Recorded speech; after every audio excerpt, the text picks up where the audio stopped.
So before we start talking about birds, which I'm sure everyone is really excited about, I would like just to mention a few words about Oakville Green, just in case it is the first time you actually hear about us.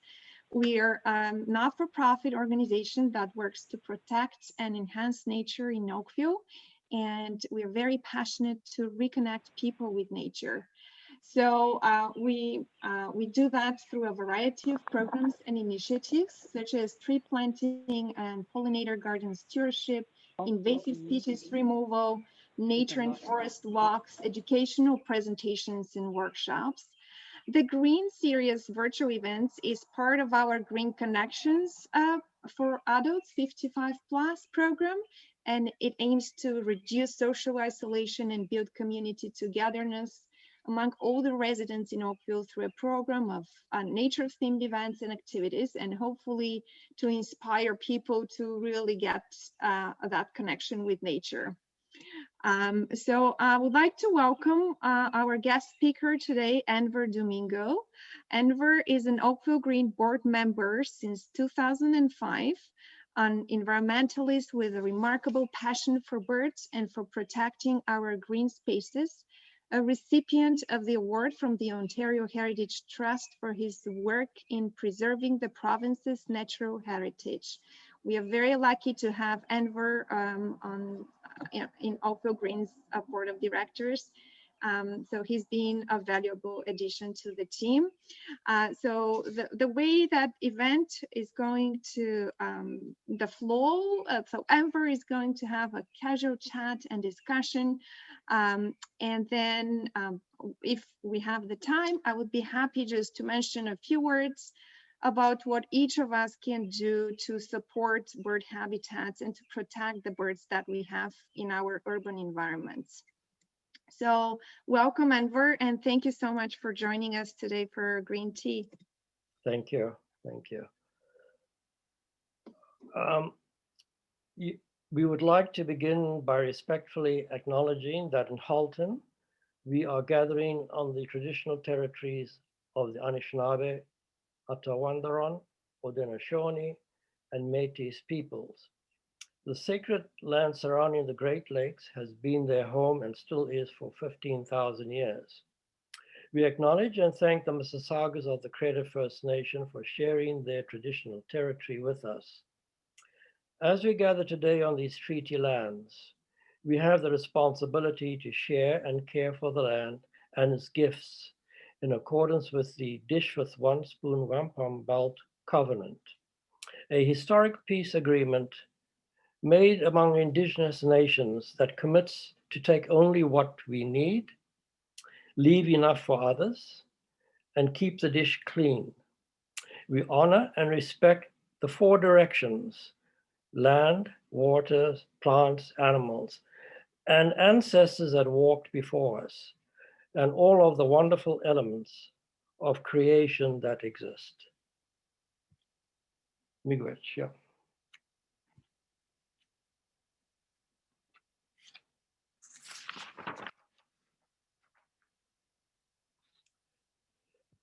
Shall I start now, Anelia? You can go ahead, Enver. I'm so sorry, I forgot to mention that also Karen Brock is here, although I think you can see some flowers instead of her image, so that's why I'm sorry, Karen, for missing you too. But Karen Brock is the president of Oakvillegreen as well. Yeah, so you can go ahead, Enver. Okay, thank you. Well, as you can gather, I'm in awe of birds, the vast numbers, varieties, their songs. They live all over the world. Most of them fly, some don't fly.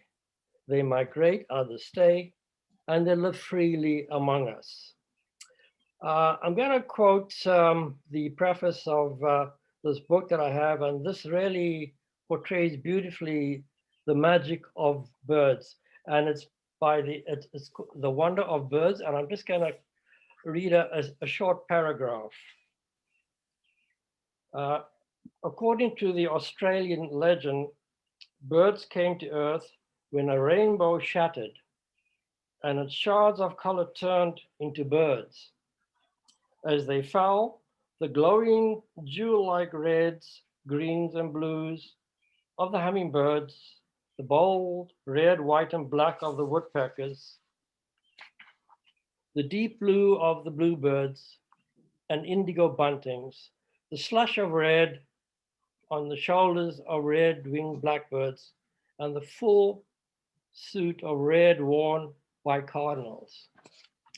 I found this very, I loved it because it really, it's what I feel about when I see birds year after year. To me, it's welcoming that all seems to be well. And I marvel at the birds because I don't know whether you have observed very windy conditions. The branches are swaying, leaves all over. And do you know that the birds from a high speed can land at 0 speed in the exact spot that they want? Now, this beats modern avian technology.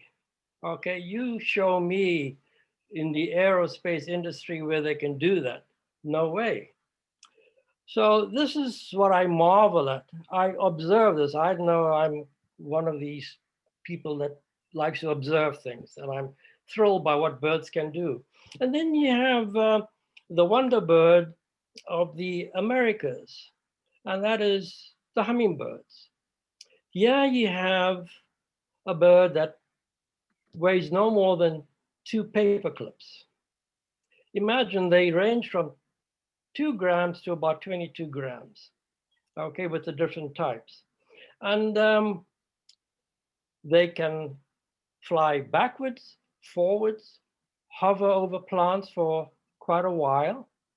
And with the blue-throated hummingbird, which we don't see here, but in tests in Cornell Laboratory, they've determined that the heartbeat of the hummingbird is 1,260 per minute. And when during dormancy or when they are resting, the heartbeat drops to about 100, 200. Okay, so you can imagine. The heart of the hummingbird is really about the size of a kidney bean, and which really is the majority of the tiny mass of the body of the hummingbird. Now, I've birded Oakville, and I'm going to talk about Oakville in particular. I was a member of an informal group led by Luke Fazio, and we would do the region, and we would touch base with Oakville, and this is before the onset of the mass development of residential and commercial areas. And I'll be talking about the late 1970s and the early 1980s. And you would see some unusual birds like the northern hawk owl. Now, that owl is usually a bit further north, but for whatever reason, it decided want to visit Oakville. And this was in the area of 9th Line, and I think it was Britannia Road. Well, now it's all residential practically, or commercial. Then we would go to Petro-Canada Park to look at the owls. It was noted for its the long-horned, the long-eared owls and the great horned owls. And then on the corner, I don't know if you're familiar with the area of Upper Middle and Bronte, which was then the golf course named after the saw-whet owl. And we would go there to look at saw-whet owls. And then, of course, Bronte Provincial Park at that time, we would sneak in via the eastern side of the park, avoid pain, I suppose, but bird has been as birders are. So we would go in there, and Bronte Provincial Park was absolutely a treasure for the eastern bluebirds. There was a breeding program there. The songbirds would come through. And in the fields adjoining the Bronte Provincial Park, this is again from the east side of it, where there are now homes that used to be um, a sort of nesting and breeding area for the bobolinks, but that is now gone. Then we would do the waterfront. And Bronte Harbor, before it was developed into this huge marina, used to be quite sort of productive, as we call, as birders call it. We would see all the waterfowl or the water birds, and occasionally the exceptional, like the Barrow's golden eye or the harlequin duck. These are unusual birds, but the idea was that we saw other birds as well. It isn't that we were looking specifically for the unusuals. It was a very productive area. You had ruddy ducks, etc., etc. And then in the farmers' fields, this is all before the development. The fields were the fallow fields. There was always, like with a wet spring, we would hope that we'd get a wet spring, and you'd have about 2 to 3 inches of water. And then you'd see all the wading birds, the plovers, the dunlins, the odd, ruff, etc. They were all there. Well, what has happened now is, of course, we have now development and things aren't as they used to be. Obviously, things change. But what I've done is, as curious, I've always been a curious person. I've decided, well, why not visit the different areas of Oakville to see what the impact is uh, because of development. And I walk in neighborhoods ranging, from the old established ones to the new residential areas to mark the difference. And I've noticed that the heavily wooded streets in the older neighborhoods, um, there's this connectivity, and they provide a habitat or alternate habitat for feeding and nesting birds during the breeding season. So you will see orioles, scarlet tanagers, and of course the warblers in the early spring passing through. But what I do is, besides looking up at the trees, I look at the sort of homes and hope like hell that the owners don't think I'm peeping at them, because I've got my binoculars there looking in, because I'm curious to see, because I've noticed that in some homes or their yards, etc., there seems to be more bird activity than others. And I would hear the Carolina wrens or the house wrens. The calls are very distinct. And what it is that I've noticed, that homes with thickets, that is, you have like shrubs and trees, seem to have more bird activity as opposed to others. So what it is, whether it was done intentionally or not, it is that it's become part of the landscape. It's part of nature. There's no clear distinction that this is our home, this is our manicured garden, etc., etc. And then you got to walk a few yards or whatever before you come to a park. This is what I've noticed. And what it is that parks in the urban environment do play an important role.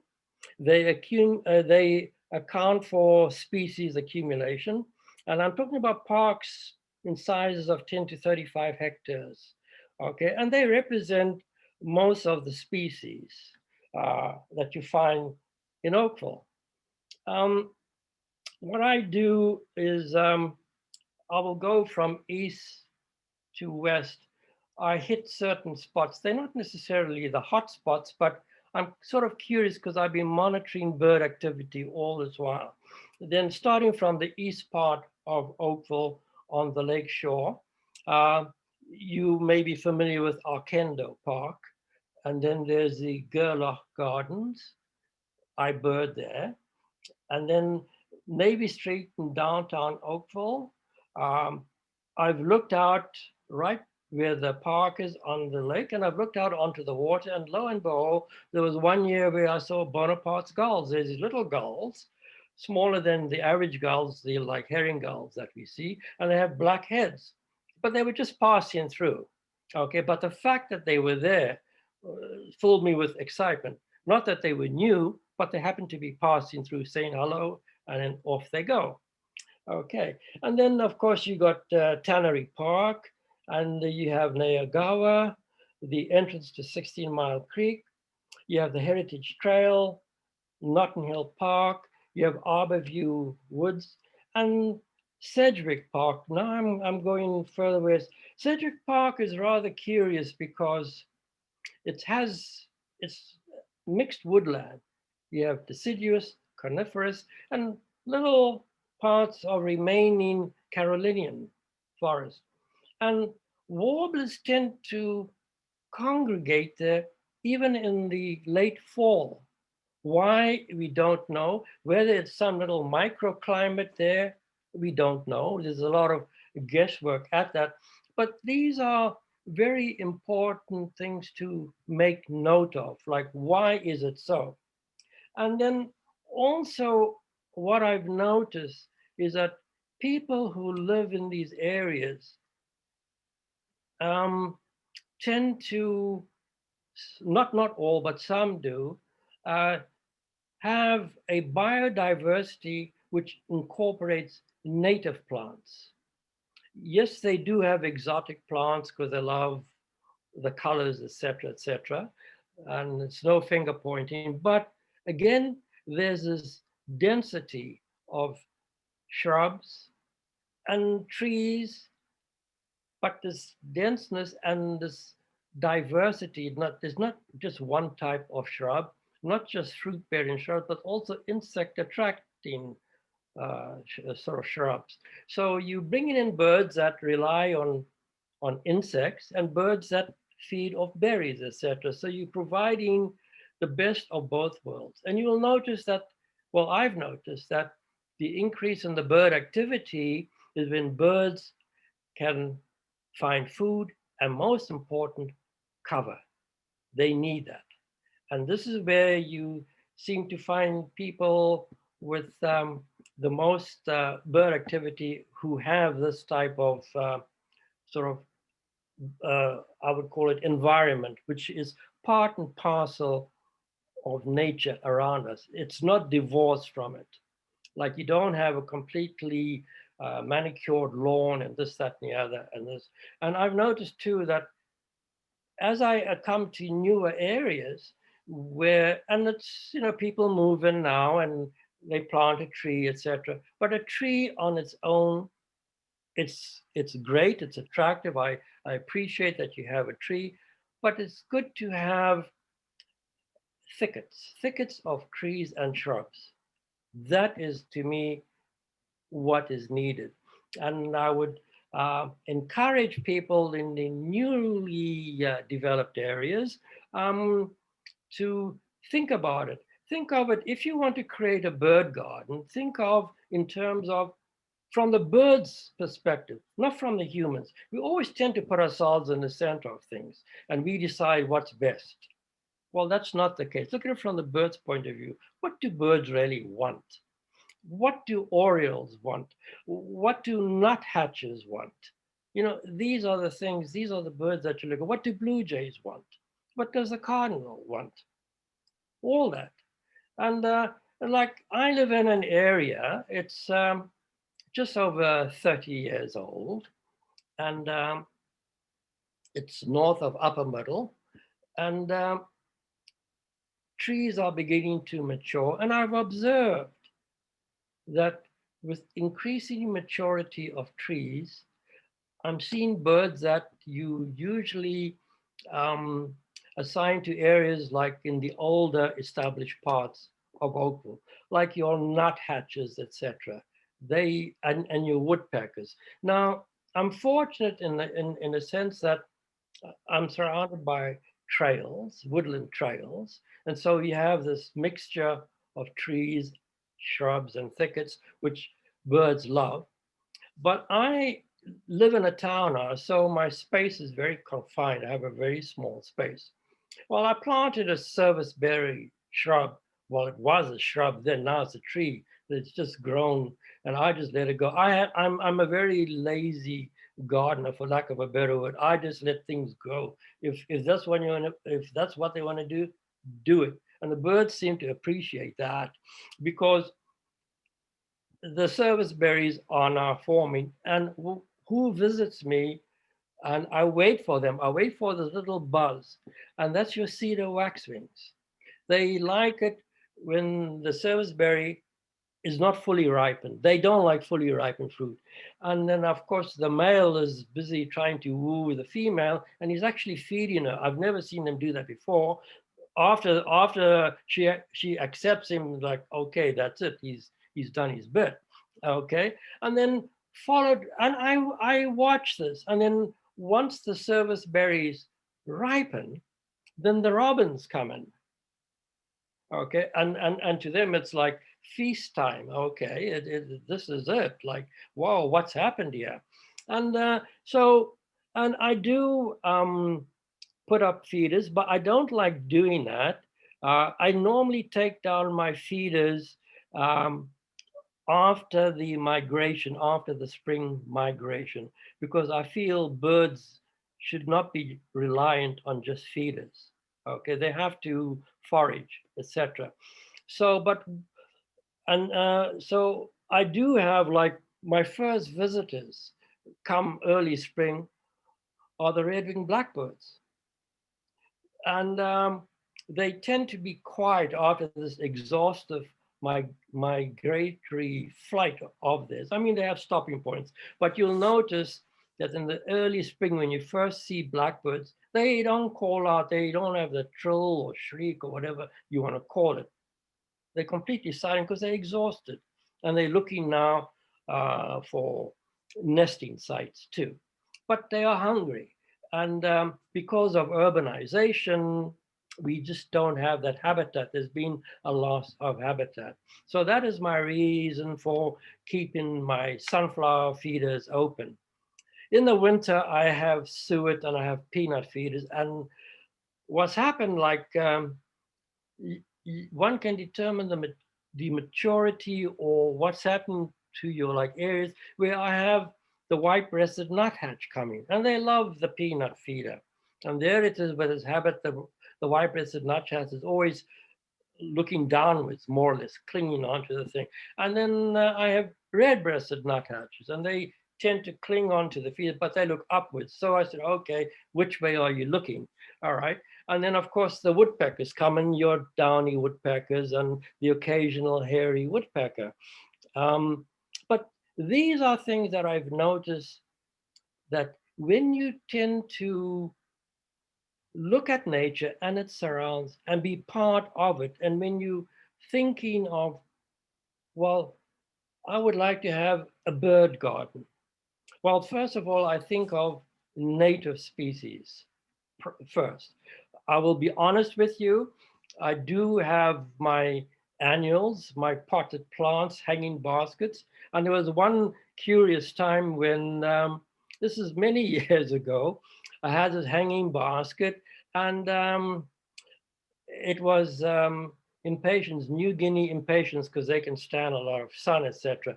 And lo and behold, early morning, because I tend to be an early riser, I like to look out and see what's going on. And two heads popped up. And there were two hermit thrush that decided that they were going to overnight in the hanging basket of the New Guinea impatiens. Okay, so there you go. And then with on my little patio thing, I see fox sparrows, white-crowned sparrows, and a neighbor of mine who I've encouraged to also take an interest in their surroundings, liken the white-crowned sparrows to them wearing football helmets. So you see a little crown and a little black thing like on their heads. So if you, and to me, that is fine.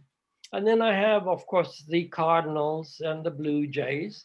And so, yeah, so this is what is sort of what happens when you become one with it.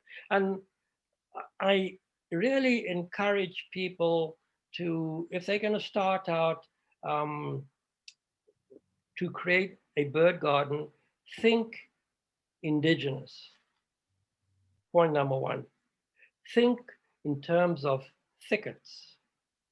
Get to know what birds you are. You can get to know the actual area. There you can go online, and I did make a point of writing it down. And there's this app. It's the iNaturalist app, and it talks about native biodiversity.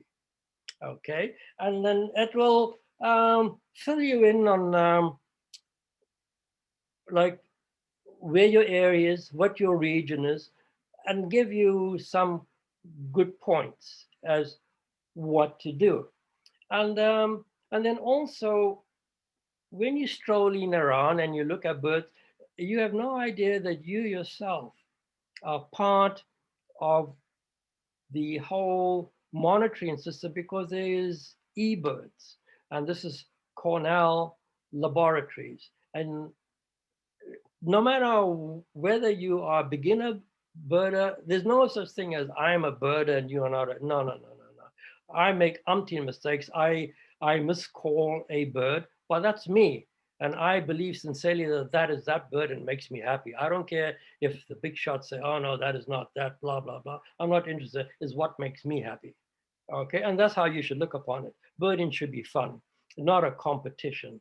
Okay, and this is all part of our biodiversity of and sustainability, and this is life for all of us. One of my, I'm coming to, and I'll give you time to ask questions. My pet project, I call it my pet project. I'm being selfish, but it's really Oakvillegreen's pet project, and that is Wellspring Center, where we have 2 pollinator gardens. Now, I recall Wellspring years ago, and there's a stormwater sort of pond, and there was not much to write home about. But then you had naturalization taking place, and I've watched that. And now we have 2 pollinator gardens to increase the biodiversity. Wow, what do we have there now? Every year, I don't know if it's the same 2, but there's a pair of great blue herons that come along. For the past 3 years, we've had visitors, the trumpeter swans. Now, as you know, trumpeters, there's a huge program in tagging them and protecting them, and they the biggest swans in size in Canada. And I remember years, decades ago, when I was doing ecotourism, and I went to Marsh, and I started this sort of program. And last year, 2 tag birds visited us, and this year there were a pair that came, stayed a few days, moved, and then moved on, and then another 2 came. So I was surprised that, oh my goodness, now we've had 4 passing through, and that's indicative of what is happening when you create an environment, a natural environment. We have killdeer there. I don't know why killdeer seem to love parking lots for whatever reason. You'll see them nesting near a parking lot or wherever there is gravel. So you always got to be on the lookout for that. And of course, the blackbirds are there, the red-winged blackbirds, and I've been seeing warblers coming through. The yellow warbler, the like common yellow throat. But what is interesting, last year and this year, the yellow warbler is nesting in the area. That is unusual. Okay, normally they would pass through. So obviously conditions are now ripe for them. So, hey, we can make a home here. And this is what's so important. And anyway, so this is really a progress report. And Anelia, I'll stop here. And if there are any questions regarding, Thank you so much, Enver. That was really informative and inspiring. I'll make sure I'll leave time for questions, and feel free, if you feel comfortable, to put your questions in the chat. In the meanwhile, I know Enver mentioned a lot of the things that I was going to, but I guess I will just summarize some of the points. Of course, like planting native indigenous species to the area is #1 thing that you can do if you would like to protect and enhance habitats for birds. I just put a few examples, some native tree species that are fantastic to support birds.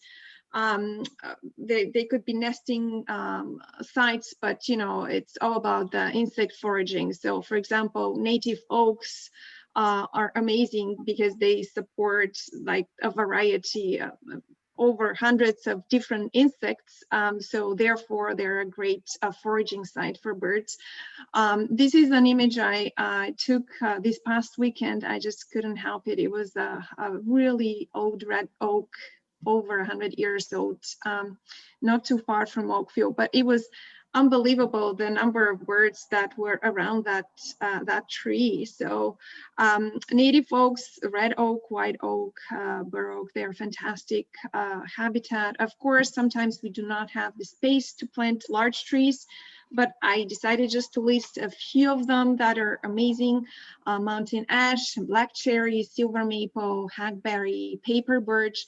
It's funny how, you know, some birds are a great nesting site, but others, such as the paper birch, actually provide a food source because the bark is softer. So some birds actually get to the sap of the tree. So the birch sap is actually a really bird favorite. Lots of these cedars, spruces, balsam firs that are actually native to the area are a great, again, as Enver mentioned, birds love the dense foliage, the thickets. I personally do have a cedar hedge in my backyard, and it is like a playground there for birds. Lots of the smaller birds love nesting there and just hiding.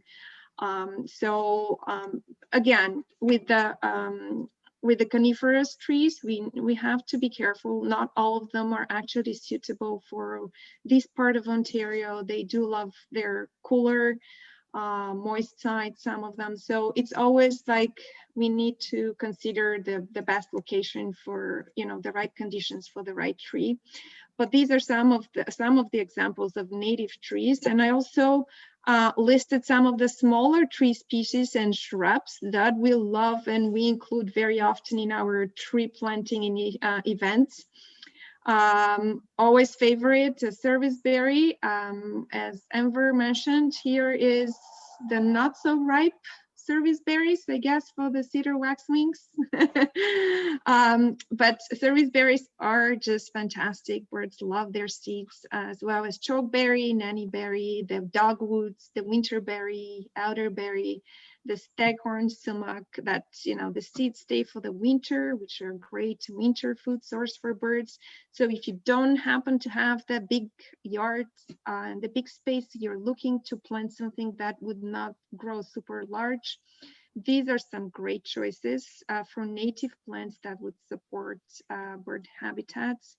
I also listed a few native grasses, wildflowers, and vines that are a great choice, such as the big blue stem grass, the Indian grass, the black-eyed Susan, not only for bees and butterflies, but the birds love actually even eating the seeds during the winter. So just because the seed balls, they stay through the winter, so birds love to feed on that.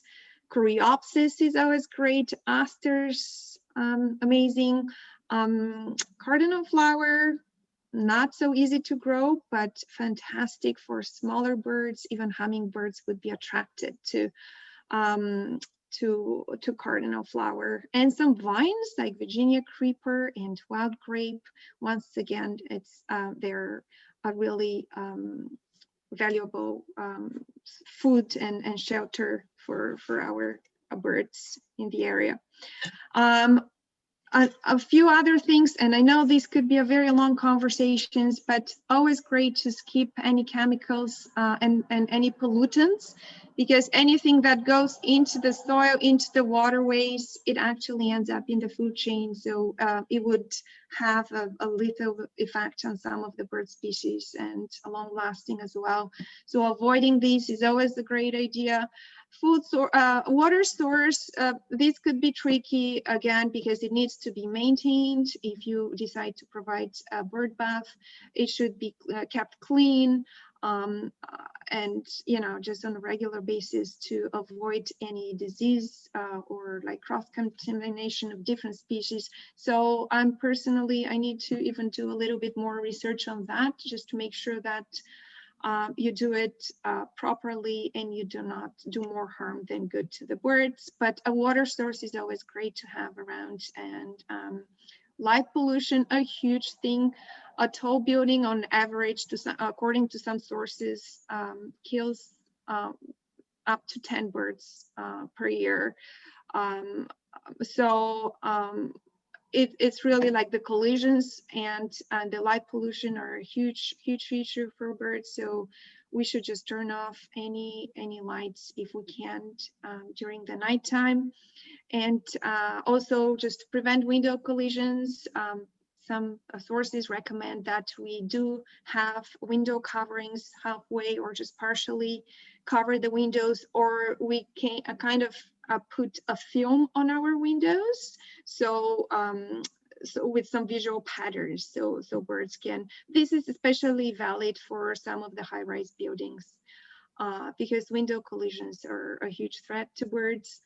Avoid planting invasive. That's because they are not a good. They do not provide good nutrients to birds. A great example is the common buckthorn, with the prolific amount of berries that produces, but at the same time actually not providing a good source, like a good nutritious source of food for the birds. It actually upsets their stomachs. Keep your felines indoors if possible. And once again, do your research about bird feeders. Again, I've seen a lot of things done not the right way. They even recommend if we put different seeds in like different feeders, so this way we attract the different species. So if one carries the disease, we don't have the cross contamination. Also, some of these bird feed are just fillers. They don't provide the high protein content that birds need. I personally would opt for just, if I can, I do my best to just plant for the birds. Same with hummingbirds. I would rather not put that sugary drink for them, but I would rather plant as many plants as possible that are native and that are great food source, the natural food source for birds. So this is pretty much a summary on from me. But feel free to just ask Enver or myself any questions you may have. You can just put them in a chat, or you can just jump in and go ahead with your questions.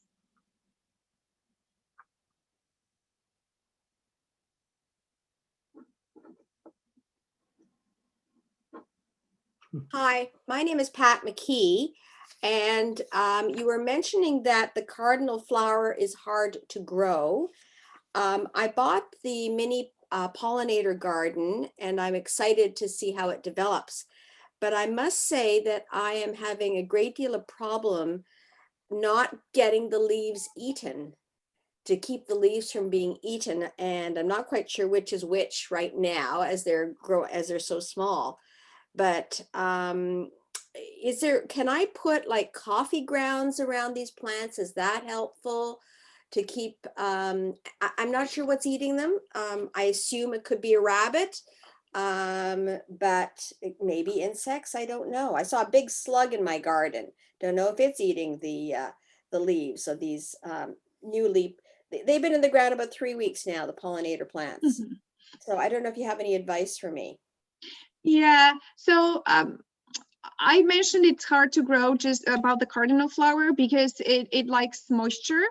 And we often, in Oakville, we plant in clay soil, so it's really hard to keep moist at all times. Plus, for native plants, it takes time for them to really get established. So people just plant them and they expect them to really get into flower the very first growing season, which doesn't always happen. So it does take time. However, they're very resilient plants. So I've had a lot of mine being nibbled the first second growing season, like the New Jersey tea or some of my service berries, and they would come back. So I'm not sure if your soil is the issue. They don't really recommend adding a lot of, fertilizers or any improvements to this soil. It's basically the soil you have includes all these good microorganisms that have been there for a while. When we add new soil, it may be like a good compost, but it's still a dead soil. So it takes some time for that soil to get mixed up with all the good bacteria, good microorganism in the existing soil. So I would recommend, always mulch is great if you would like to apply some mulch around the plants. If you could fence it off, I know that's not always an option, but just probably be patient with them. They will come back.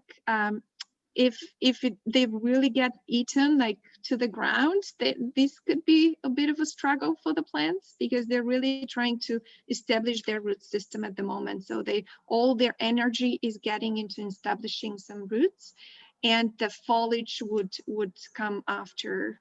So I'm not exactly sure what the type of soil is, but most likely it's not a soil issue. Yeah, okay. So what I'm doing is I'm taking some plastic pots from previous plants, cutting the bottom out to create like a cone around the plant to try to keep animals from getting to it at the sides.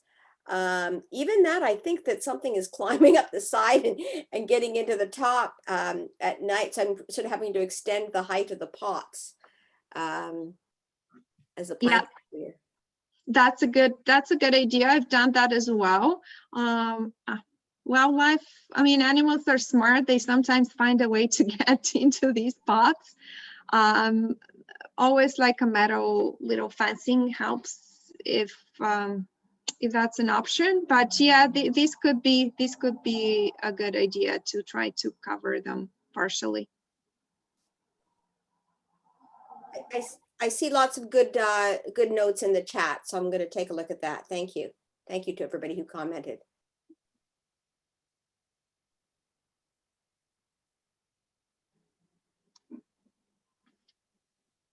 Tori, do we have any other questions in the chat that we have not addressed yet? Somebody was asking about decals for the windows, and somebody else was saying that Birds Unlimited in Burlington has some films for windows to deter the bird collisions. I think that's actually a good sort of segue into the bird-friendly city. Do you want to talk about that, Amelia? Oh, maybe Enver would be more familiar with the initiative. Well, this is an initiative started by Nature Canada, and we, Oakville Green, is looking to convene a bird team in Oakville as part of the Bird Friendly Canada initiatives. And what it is that we also work in partnership with FLAP, the acronym, which is the Fatal Light Awareness Program. And this is where you were alluding to partially, Anelia, with to reduce the reflectiveness of your windows, and but also trying to encourage with the new building, the building codes, the type of windows that are used, and also monitoring the different areas for improvement, looking at biodiversity. Obviously, climate change comes into effect in this, but what we tend to forget, and these are the thousands of years of experiencing living with the earth and living with nature, and that is our indigenous communities. So we will be working in partnership with indigenous communities within the Halton region or beyond, because we need to tap into that indigenous science. It's so important, and we tend to forget that. And more with the universities, they are beginning to appreciate at long last uh, uh, the sort of quality of learning and the advice from indigenous communities all these thousands of years. And it's been passed on from generation to generation. And in fact, what it does help with this Nature Canada, we look at 7 generations back and 7 generations beyond. And really, we don't give to our children, grandchildren, their children. We borrow from them, and they would like us to return 7 generations from now what they gave us to be intact. That is the whole idea. So I hope I've covered you. And if you can leave the in the chat box, I'm very useless with that type of technology. And we are looking for volunteers, Anelia, and people who can join us. If they're interested in it, then they can get in touch with Oakville Green. Thanks so much, Enver. Yes, absolutely. We rely entirely on volunteers. They're our that's what makes Oakville Green so powerful, because we get the help of so many residents, and this is how we can achieve what we do. So if you're interested, feel free to connect. I'm sure everyone has Tori's email address, but here in the chat, I think she already, she sent a little bit more information about the Bird Friendly Initiative, if you're interested to be part of that. If you're interested in participating in any of our stewardship events, we are very hopeful that we will be able to gradually start working in our pollinator gardens during the late spring and summer season. Let us know, get connected with us. This is a great opportunity actually to learn also a bit more about native species. We've been trying to add a variety.